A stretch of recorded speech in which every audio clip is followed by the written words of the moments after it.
পাঙ্গাশিয়া, শিবপুর, চাকলাড়ুয়া, বাহাদুরপুর, গাইন, সোনাপুর এবং রামপুর 6টি গ্রামের যৌথ উদ্যোগে গোরস্থান ও জামিয়া মোহাম্মদিয়া আরাবিয়া হাফিজিয়া মাদ্রাসার উন্নতিকল্পে আয়োজিত আজকের এই বিরাট ইসলামী জালসা এবং হালকা জিকির অনুষ্ঠানের সম্মানিত সভাপতি জনাব মোহাম্মদ মজিবুর রহমান মাস্টার,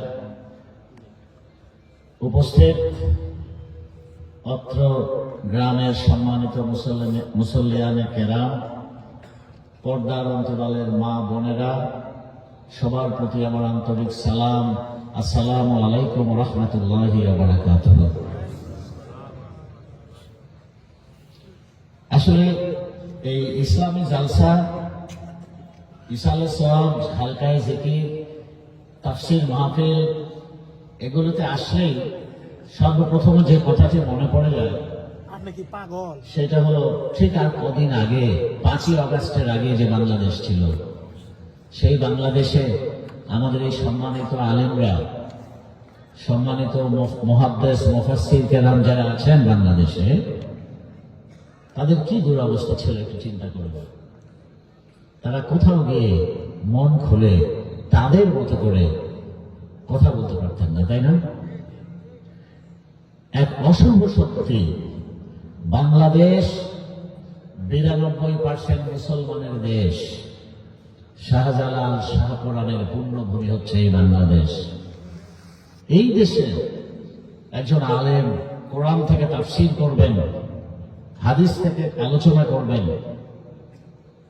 সেই সুযোগ কিন্তু এদেশে ছিল না। যে অশুভ শক্তি বাংলার মসনদে 17 বছর জোর করে ক্ষমতায় টিকেছিল, তারা আবার নিজেদেরকে দাবি করত স্বাধীনতার সপক্ষের শক্তি বলে। কিন্তু স্বাধীনতার নামে মানুষের বাক স্বাধীনতাকে রুদ্ধ করে রেখেছিল। আজকে বাংলাদেশ 5ই আগস্ট ছাত্র জনতার আন্দোলনের মুখে স্বাধীন হয়েছে। আমি আপনাদেরকে পরিচয় করিয়ে দিতে চাই, আমার উপজেলা ছাত্র দলের আহ্বায়ক শাহাদাত হোসেন মিন্টু আমার সাথে বসে আছেন। ওনাদের অক্লান্ত পরিশ্রম, সাধারণ ছাত্র সমাজের সাথে আজকে আমরা স্বাধীনতা পেয়েছি। কিন্তু অত্যন্ত দুর্ভাগ্যজনক হলেও সত্য যে যারা স্বাধীনতার পক্ষের শক্তি বলে এতদিন অপকর্মগুলো করেছে, যারা সাধারণ ছাত্রদেরকে রাজাকার বলে আখ্যায়িত করেছিল, মনে আছে? বলে মুক্তিযোদ্ধার সন্তানরা চাকরি পাবে না, তো কি রাজাকারের বাচ্চারা চাকরি পাবে বলছিল? এই স্বাধীনতার সপক্ষের শক্তি আজকে বসেছে কোথায়? ইন্ডিয়াতে, মামার দেশে গেছে, তাই না? এই মামার বাড়িতে গিয়ে বসে বাংলার বিরুদ্ধে ষড়যন্ত্র করছে একের পর এক। ইন্ডিয়ার মিডিয়াগুলোতে বাংলাদেশের বিরুদ্ধে শুরু হয়েছে বিশাল ষড়যন্ত্র। এখানে নাকি আমরা হিন্দুদেরকে মেরে কচু কাটা করে ফেলতেছি। আপনি যদি ইন্ডিয়ার মিডিয়াগুলো খোলেন তাহলে কি হবে? দেখবেন যে বাংলাদেশে নাকি একজন হিন্দুদেরকে মেরে কচু কাটা করতেছে। আসলে একটাও এরকম সত্যি না, হচ্ছে কিছু এখন এরকম। দেখেন বাংলাদেশে এইখানে আমরা যে বসে কথা বলছি, এই জায়গার নাম শিবপুর, আরেকটা গ্রামের নাম হচ্ছে রামপুর। এই শিব রাম এগুলোকে আমরা মুছে দিয়েছি? আমরা তো মুছে দেইনি। কিন্তু ভারতের এক বিখ্যাত শহরের নাম এলাহাবাদ, নাম শুনেছিলেন? এলাহাবাদ। এলাহাবাদের ইংরেজি রাইটিংটা যদি দেখেন, এলাহাবাদটা যেভাবে লেখা হয় সেটা হলো আল্লাহাবাদ। আল্লাহবাদ, ইংরেজিতে আল্লাহাবাদ লেখেন। সেই এলাহাবাদ শব্দটার নাম হয়েছে এখন কি নাই, কিন্তু এলাহাবাদ নেই, নাম চেঞ্জ করে দিয়েছে। যত এই যে আমাদের এই সিলেটের পরেই আসামের যে করিমগঞ্জ ছিল, এই 2 সপ্তাহ আগে করিমগঞ্জের নাম চেঞ্জ হয়ে গেছে, শ্রীভূমি নাম হয়েছে, শ্রীভূমি।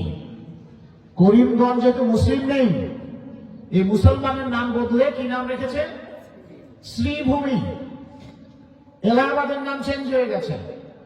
যত মুসলিম স্থাপনা ছিল সব নাম বদলে যাচ্ছে ইন্ডিয়াতে। কে বদলাচ্ছে? মোদি। আবার ভেরি রিসেন্টলি আপনি তো জানেন যে বাবরি মসজিদ ভেঙে রাম মন্দির করেছে, তাই না, অযোধ্যায়। ঠিক এই মুহূর্তে ইন্ডিয়াতে 3টা পুরনো মসজিদ ভাঙ্গার জন্য প্রক্রিয়া চলছে। একটা হচ্ছে উত্তরপ্রদেশের সামাল মস্ক, 250 বছরের পুরনো মসজিদ। ওখান থেকে বলা হয়েছে যে মসজিদটা ভেঙে তোমরা দেখো যে ওর নিচে একটা মন্দির আছে। এই আজ থেকে 2 সপ্তাহ আগে উত্তরপ্রদেশে এই মসজিদের সার্ভে করা নিয়ে আপনার 6 জন মুসলমানকে গুলি করে হত্যা করা হয়েছে। সেই দেশের মিডিয়াতে জিকির তুলেছে যে বাংলাদেশে নাকি সংখ্যালঘুদের উপরে নির্যাতন হচ্ছে। আরে ভাই, যে দেশে মুসলমানের ধর্মীয় প্রতিষ্ঠান মসজিদ ভেঙে ফেলা হচ্ছে একের পর এক, যে দেশে মুসলমানদেরকে খুন করা হচ্ছে, তারা এই কথা কেন বলছে? বিকজ তাদের যে সুপ্রিয় কাঠের পুত্তলিকা, সেই পুত্তলিকা বাংলাদেশের ক্ষমতায় থাকতে পারে না।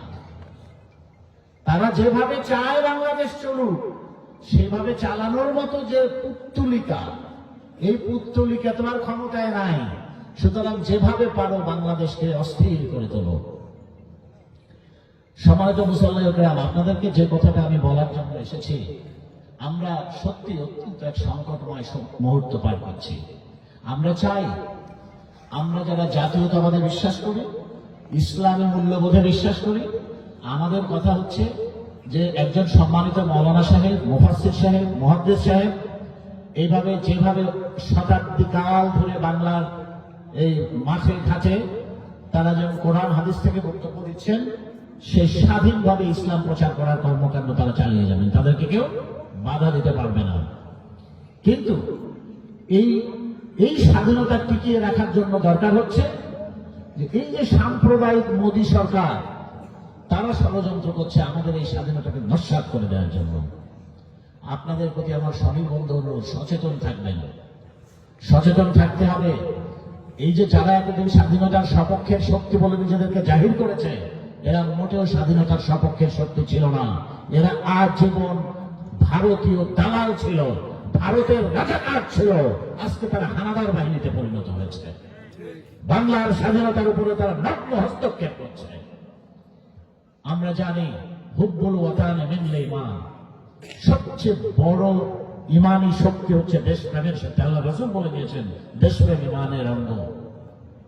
সুতরাং ওনারা আরো বিস্তারিত বলবেন, আমি শর্টকাটে যেটুকু বলতে চাচ্ছি, আসুন আমরা সবাই সচেতন হই এই দেশের স্বাধীনতা সার্বভৌমত্ব রক্ষা করার জন্য। দেখুন, ইসলামের আরেকটা শিক্ষার কথা উনি আরো ভালো করে বলবেন। আমি যতদূর জানি, হুদাইবিয়ার সন্ধির সময় যেটা হয়েছিল, আপনার পাশের রাষ্ট্রে ইন্ডিয়াতে যদি মুসলমানের রক্তের নদীও বইয়ে দেওয়া হয়, আপনার কাছে কিন্তু এই হিন্দু সম্প্রদায় আমানত, আপনি কিন্তু এটা খেয়ানত করতে পারবেন না। হিন্দু ভাইদের জান মাল এবং সম্পত্তির নিরাপত্তা দেওয়ার ইমানি দায়িত্ব কিন্তু আপনার এবং আমার। বাংলাদেশের কোন হিন্দু ভাইয়ের কোন সম্পত্তি, কোন জীবন এবং তাদের যে রাইট টু লিবার্টি এবং তাদের চলাফেরা, এই সব কিছু এর নিরাপত্তা বিধানের দায়িত্ব আমার আপনার সকলের। এটা আমার ইমানি দায়িত্ব। রাসূলুল্লাহ বলে দিয়েছেন দায়িত্ব আমাদের পালন করতে হবে। সেই ইন্ডিয়াতে মুসলমানদের যে অবস্থা হয় সেটা হোক গিয়া, এটা নিয়ে আপনি প্রতিবাদ করতে পারেন, এটা আপনার দায়িত্বের মধ্যে পড়ে না। কিন্তু আমার দেশের হিন্দু সম্প্রদায়ের ভাই বোনদের রক্ষা করার কিন্তু ইমানি দায়িত্ব আমার এবং আপনার। এই দায়িত্ব মাথায় রাখবেন, তাদেরকে নিরাপত্তা দেবেন এবং তারা যেন ভালোভাবে বাংলাদেশে থাকতে পারে সেই ব্যবস্থা করবেন। একই সাথে এই যে হানাদার শক্তি, আজকে আওয়ামী লীগ, শেখ হাসিনা হানাদারের প্রতিমূর্তি হয়ে দাঁড়িয়েছে বাংলাদেশের জন্য। সুতরাং তাদের ব্যাপারে সচেতন থাকবেন, তাদের কোনো ক্ষমা নেই। এই আমার সম্মানিত মৌলানা সাহেবদের, মুহাদ্দিস মুফাসসির সাহেবদের বক্তৃতার স্বাধীনতা, ধর্ম প্রচারের স্বাধীনতা, কোরআন হাদিস থেকে আলোচনার এই স্বাধীনতাকে যে অপশক্তি রুখে দিতে চায়, তাদের বিস্তার আমরা ভেঙে দেবো ইনশাআল্লাহ। সুতরাং আমার বক্তব্য দীর্ঘায়িত করবো না। এই গ্রামের আপনার গোরস্থান এবং মাদ্রাসার উন্নতি কল্পে যেহেতু এই মহতি জলসার আয়োজন করা হয়েছে, আমি অবশ্যই আমার ক্ষুদ্র সামর্থ্যের মধ্য থেকে, আমার পক্ষ থেকে যতটুকু আমি অবদান রাখতে পারি সে ব্যাপারে সচেষ্ট হব।